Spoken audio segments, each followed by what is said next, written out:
one of the conclusions I feel like in these three races in particular, maybe Texas and New York more so than Georgia. I don't. I'm interested in your thought on this. One of the conclusions will be how gun policy performed. If, for instance, if Lee Zeldin outperforms expectations, Hochul's turn towards gun control in the closing, weeks of the race will probably be viewed negatively as strategy going forward. And then if Beto outperforms the polls, maybe the opposite conclusion gets drawn there.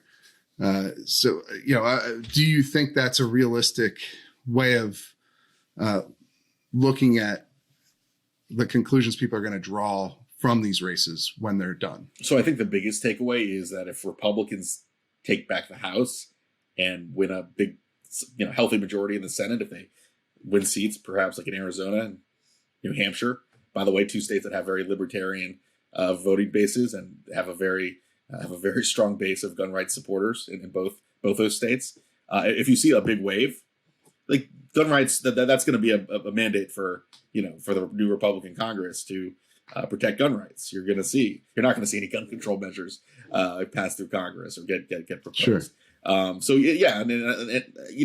think it's more important to look at the macro, because ultimately the parties have such diametrically opposed views on gun rights these days that even if you have a couple moderate Dems that are part of the coalition, it's really which party controls Washington and sets the policy agenda. That's going to be the biggest determinant for gun policy. Yeah, absolutely. And I do want to talk about general control of Congress, but I do want, do you see any races in particular that are going to tell us anything about gun policy? Like, am I reaching too much when I say Texas and New York are going to you brought up some really say good something races about gun policy? Or yeah, I mean, like I said, New York, I don't think the gun rights themselves are really going to shift based on who's elected governor, or at the very least, they're Sure. maybe Hochul would pass more restrictive gun measures and Zeldin wouldn't, but I don't think you're going to see a rollback even with a Republican in New York. But I just mentioned Arizona and New Hampshire, and again, sometimes it's not what sometimes the issue of gun policy is the background. Is the background noise in a race. I mean, Arizona has a lot. Gun policy has been a big issue in Arizona in recent years, and it's a big part of the Blake Masters coalition in the Senate race, right. The Kerry Lake coalition for governor. So maybe it's, again, like in Georgia, it's not front and center. It may not be the number one issue on the airwaves, but you better believe that that's going to be seen as a bellwether for where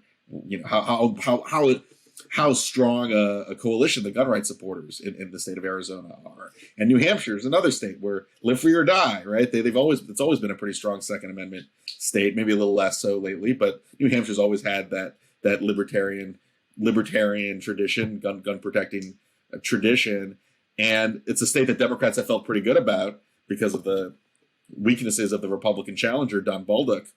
But look, if Republicans win in New Hampshire, there are a lot of gun voters that are probably showing up to the polls and backing the Republican and being part of this potential Republican wave. So I think those two races, they're at the edge of the Senate map right now. It's Arizona and New Hampshire, but boy, those are races that could show the potency of the gun rights, the gun rights element of the Republican coalition.